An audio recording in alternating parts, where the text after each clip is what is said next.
In Zuba, life flowed like a steady river. Boys grew up to become farmers, fishermen, or carpenters, following in their father's footsteps. Girls, after completing secondary school, married young and started families, cooking and caring for their children. University was unheard of in Zuba. It seemed like an impossible dream. For them, education ended after secondary school, and that was enough. Parents were satisfied if their children could read and write, unaware of greater opportunities. Village life remained unchanged, as predictable as the rising and setting of the sun. But change was coming. The villagers had no idea that their peaceful world was about to be transformed. One bright day, excitement filled Zuba as city students arrived. They wore stylish clothes, polished shoes, and carried books, looking confident and unlike anyone the villagers had seen before. The villagers whispered among themselves, watching them with curiosity. "Look at how they walk," someone murmured. "Listen to how they speak." The students introduced new ideas, speaking about city machines that built houses and made farming easier. They even demonstrated how they studied using these machines, leaving the villagers in awe. The village chief, standing tall with his cane, watched in amazement. "Our children should be like this," he thought. For the first time, the villagers considered sending their children to the city for university. Although the city students stayed only briefly, they left behind a sense of hope. The villagers now dreamed of a future where their children could continue their education beyond secondary school.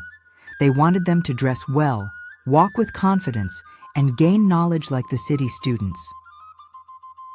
Under the large I.O. tree, the villagers gathered to discuss this new idea. The men thought deeply, the women whispered, and the children listened attentively. They agreed. One child must go to the city and learn about the world. But who? After much thought, someone suggested Amara, and the others quickly agreed. Everyone knew Amara was special. Her beauty shone like sunshine after rain, radiant and pure. She was intelligent, observant, and kind, always helping her mother, making elders smile and spreading joy. "Yes, Amara," they affirmed, their voices growing stronger. "She will make Kuje proud." The villagers prepared gifts for Amara's journey. The women packed food, dried yams, ground pepper, and a little palm oil. They gathered every coin they could spare, and like a river of affection, they showered her with blessings. Elderly women placed their hands on her head, whispering words of strength and protection, filling her heart with courage. "Go forth, Layla," they said. "Remember us, make us proud." With a heart full of hopes and dreams from the entire village, Amara left Zuba, clutching her small bag tightly. Her mind buzzed with thoughts of the city as she departed. The villagers watched, waving and wiping tears from their eyes, sending her off with all their dreams resting on her small shoulders. When Amara entered the city, it was as if she had stepped into a new world. Buildings towered like giant trees, cars rushed by like birds, and the streets were filled with people, each with their own path and purpose. Amara's eyes widened with wonder, her heart pounding with both excitement and fear. School was initially a strange place, but Amara was quick to learn. She studied hard, always raising her hand and listening carefully. Soon her teachers noticed her bright mind, and her classmates saw her kind smile. She wasn't just a girl from a distant village. She became their friend. Amara met a girl named Anaya, who became her best friend. Anaya knew every corner of the city and showed Amara the way around. She taught her which paths to take, which foods to eat, and even how to avoid the city's many dangers. With Anaya by her side, Amara felt a little more at ease. However, life in the city was not easy. The money from Amara's village was little, just enough to buy a few things. Some days, she would go to bed with a rumbling stomach, her mind drifting, back to Zuba, where her family and the village had given all they could to support her. "I must not fail them," she whispered to herself each night, holding on to the small hope they had placed in her heart. So Amara carried on, balancing the city's challenges with her village's dreams, her spirit as strong as a young tree, swaying but unbroken. At first, Amara thought her new school was filled with kind faces like her friend Anaya. But soon, she learned that not all faces wore smiles. Some students, especially those with polished shoes and fancy clothes, began to notice that Amara dressed differently. She wore her simple anchored dresses, each stitch a reminder of her village, her family, her people. To her, they were clothes of pride, but to them, they were strange and out of place. They began to whisper as she walked past, their voices sharp as thorns. "Look at her," they'd murmur. "She's just a village girl." Some of the girls laughed behind her, covering their mouths with their manicured hands. "Doesn't she know how to dress in the city?"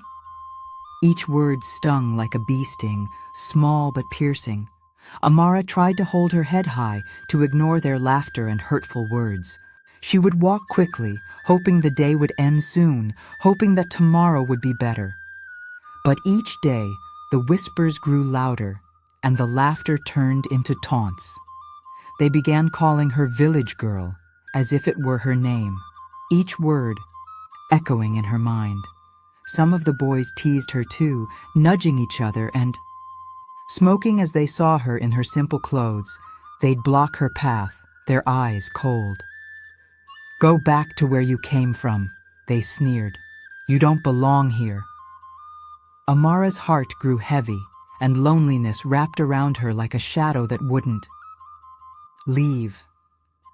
But Fora was no stranger to hardship. She clenched her fists, reminding herself of the village that had trusted her, the people who had sent her with nothing but hope. Still, the burden grew heavier each day, and Amara began to wonder if the city would break her spirit. The once bright light in her eyes dimmed, as if the city's shadows were swallowing her whole.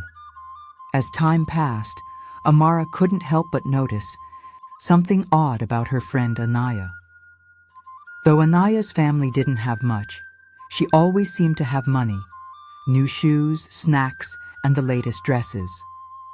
For Amara, who counted every coin and struggled to buy even the smallest things, it was puzzling. One afternoon, Amara looked at Anaya, her curiosity finally spilling over. "Anaya," she asked, her voice gentle, "how do you manage to buy all these things? Where do you get the money?" Anaya only laughed, a quick, light sound, brushing the question away with a wave of her hand. "Ah, Amara, don't worry about it," she said, smiling. "Just a little hustle here and there." But Amara's mind couldn't rest. She would watch Anaya as she disappeared in the evening, dressed up with a little more care, her eyes bright and secretive. And every time, Amara's curiosity grew sharper, like the edge of a knife. She tried asking Anaya again, but her friend just laughed it off once more, saying, "One day, you'll understand, Amara." And with that, she changed the subject, leaving Amara's questions unanswered. Yet the mystery of Anaya's hustle hung in Amara's mind like a shadow, making her wonder what life in the city might demand from her next. Days turned into weeks, and every now and then Amara would ask again, hoping her friend might reveal the secret. But each time, Anaya would laugh, shrugging it off as if it were a mystery meant to stay hidden. "Just enjoy, Amara," she'd say. "Don't worry about how I get my money." But Amara couldn't ignore the thought nagging in the back of her mind. There was a shadow, a hint of something unknown. and it began to grow, spreading like a dark cloud. What was Anaya hiding? And how was she managing to live so comfortably while Amara struggled alone? In the quiet moments, trying to make sense of it all, the question followed Amara like an echo, a secret half-spoken, lingering in the silence. She couldn't shake the feeling that this was just the beginning of something she couldn't yet see, something hidden deep in the heart of the city.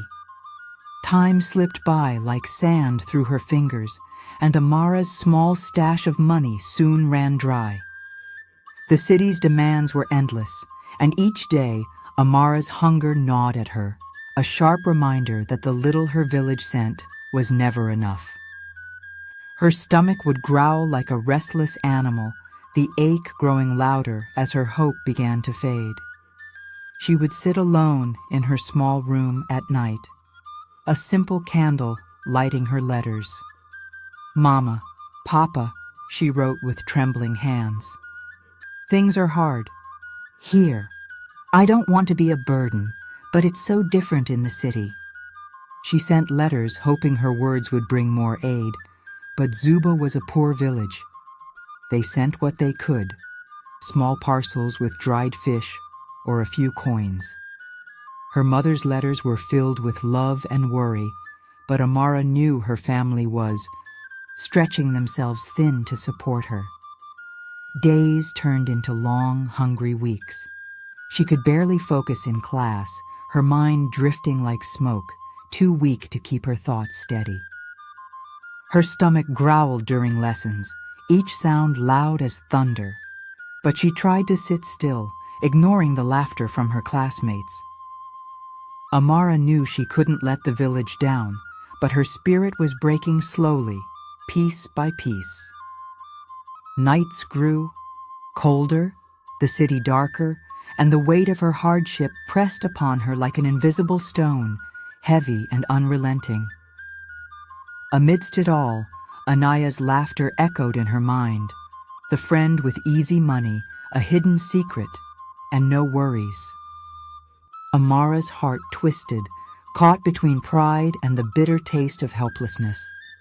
One night, as she lay on her thin mattress, her stomach empty and aching, she reached a breaking point.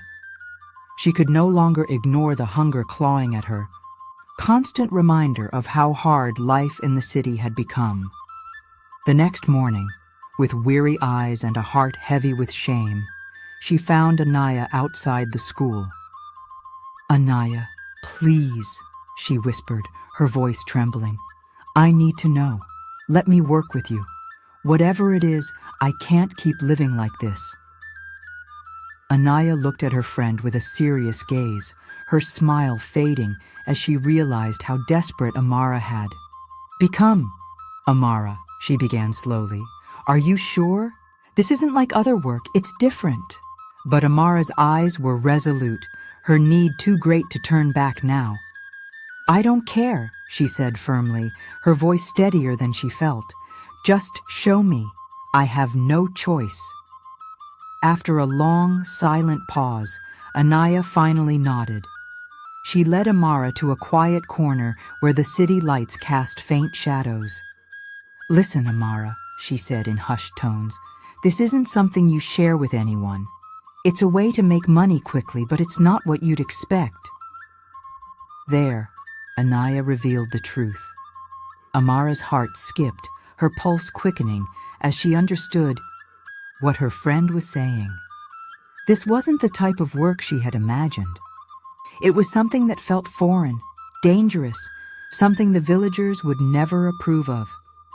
But Amara, worn down by hunger and hardship, nodded without a word.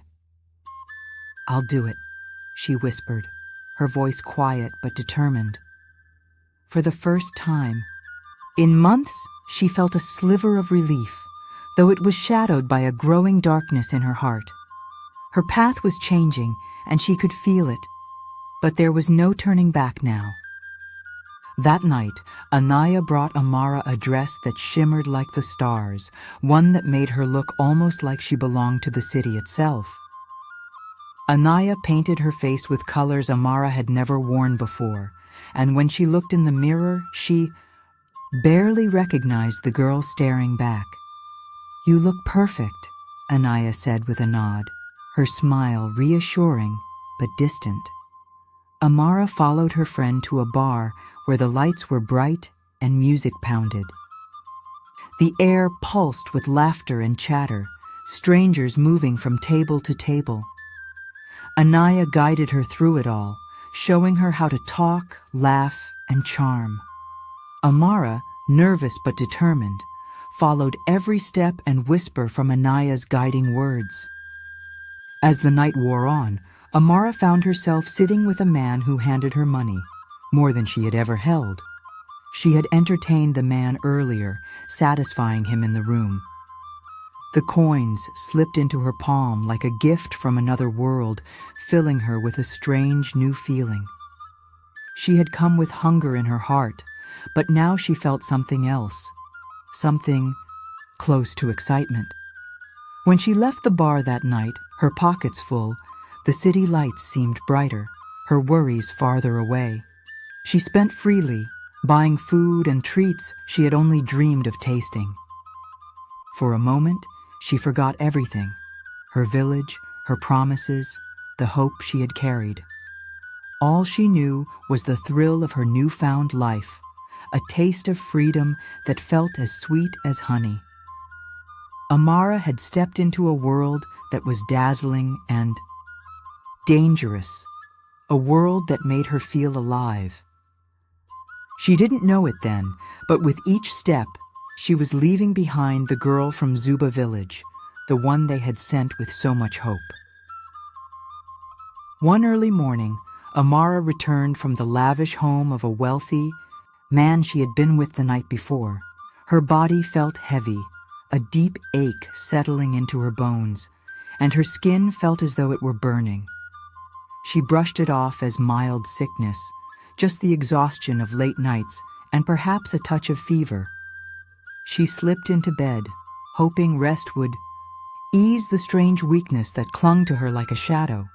But when Amara awoke, the weakness was still there. Days passed, and she grew more tired with each one, her body feeling as if it was slipping away from her control. Her friends noticed too, and their laughter turned to concern. They brought her food, medicine, anything they thought might help. But her strength continued to fade like water slipping through her fingers. Then something even stranger began to happen. Her belly started to swell. At first, she thought it was only her eyes playing tricks, but it grew rounder each day, hardening like a clay pot. Her arms and legs, however, grew thin and frail as twigs. The other girls whispered, their faces pale with fear. "It's like Guoko," one of them murmured, shaking her head. "But how? She eats more now than ever." Amara herself was frightened. She touched her swollen belly, pressing gently as if trying to understand this strange change. She felt her bones poking through her, skin elsewhere, her cheeks hollowing out, her eyes growing large and distant. Yet her belly kept growing, as if it held something far darker than hunger. Her friends did all they could. They brought herbs, specialties, and medicines they'd heard would cure almost anything. They watched over her, hoping each morning to see her sit up with a smile, her strength returned. But no matter what they tried, Amara only grew weaker. Her skin lost its glow, her hair turned dull, and her once bright eyes now looked tired, heavy with a shadow that no amount of rest could lift. Days turned into weeks, and soon her friends had, exhausting every remedy they knew. City doctors shook their heads, saying, "There's nothing we can do." Slowly, even her friends started to drift away, frightened by what they didn't understand. Amara lay alone, feeling her life slip further and further from her reach, like a river flowing beyond her grasp. Desperate and terrified, they made a choice. "We must take her back to the village," they whispered among themselves, nodding with determination. They would return her to Zuba, the village that had once filled her heart with strength and hope. It was the only place left that might save her, the only place where a solution could be found. So, with heavy hearts, they lifted Amara's frail, shrunken body, covering her with a blanket, and set off for Zuba, hoping her people would understand. Amara's friends arrived in Zuba on a gray, misty morning, carrying her as gently as one would carry a fragile doll. The villagers who had eagerly awaited her return gathered around, their faces filled with anticipation. For months, they had dreamed of this day, imagining Amara returning as a grand symbol of the village's pride, a young woman transformed by the city, perhaps even wearing clothes that shone like the city lights. But what they saw left them silent, their hopes dropping like stones. Amara was hardly recognizable. Her once beautiful face was pale and hollow, her body frail and thin, as if she hadn't eaten in weeks. Her belly was swollen and round, like a twisted mockery of health, and her eyes held a dull, distant stare that seemed lost in some invisible storm.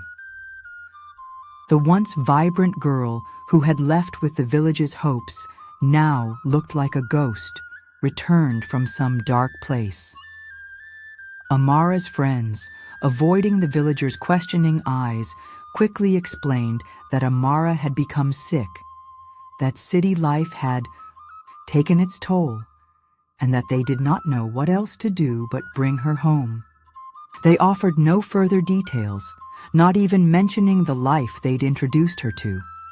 Each word was heavy and clipped, and without another glance, they turned and left, hurrying back to the world they knew, leaving Zuba and Amara's fate behind. Them. The villagers looked on in shock and sorrow, murmuring among themselves, confusion and sadness blending in their voices. This is not right," someone whispered, hardly able to believe the sight. Her parents stepped forward, trembling, and knelt beside her frail figure, tears welling in their eyes. They had sent a young, strong girl with dreams as wide as the sky, and now before them lay a shadow of that same child, broken, weak, and silent. So the village gathered around her in silence, each person grappling with their disbelief and sorrow. Amara lay on a woven mat in the village square, surrounded by familiar faces, each one heavy with concern. Her frail body shivered as she looked around, seeing the warmth and sadness in the eyes of the people who had sent her to the city with so much hope. With trembling lips, she spoke, her voice barely a whisper, but carrying the weight of 1,000. "Regrets. Life in the city was hard," she began, her eyes fixed on the ground. "The money you sent, it was never enough. I tried to manage, but hunger became my constant shadow." Her voice cracked as each word cut her like a knife, she continued. "I met a friend, Anaya, who showed me a way to survive, but it was a path I never should have taken. I forgot my purpose. I forgot you, the ones who believed in me. I chose the wrong path." Her confession filled the air. The villagers listened, their faces a mix of sorrow and understanding. Tears slipped down her cheeks, each one glistening like fallen hopes. "I have disgraced you all," she whispered, "and brought shame to my family, to our village." The elders stepped forward, their faces stern but their eyes soft with the wisdom of years. The oldest among them, Elder Na, placed a gentle hand on Amara's head. His voice was deep and steady as he spoke. "What you suffer now is not just illness, Amara. This is no simple sickness. You are with child, conceived outside of marriage. This is the curse of our village's tradition, a punishment for breaking the sacred bond.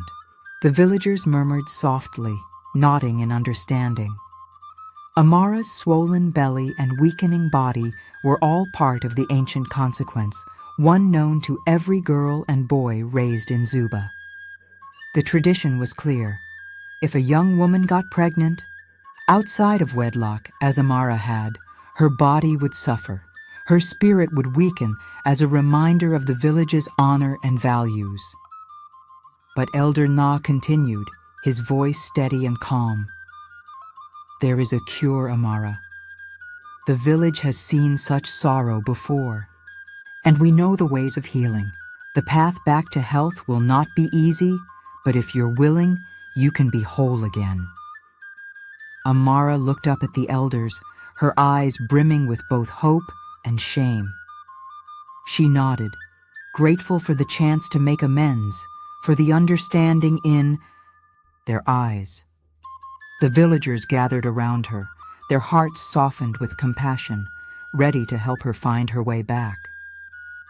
The village herbalist gathered around Amara, whispering prayers as they prepared herbs and potions. Their hands moved gently, with the care one would give a delicate flower. Each day they applied roots and leaves soaked in special oils, massaging her swollen belly, whispering words of healing to guide her spirit back to strength.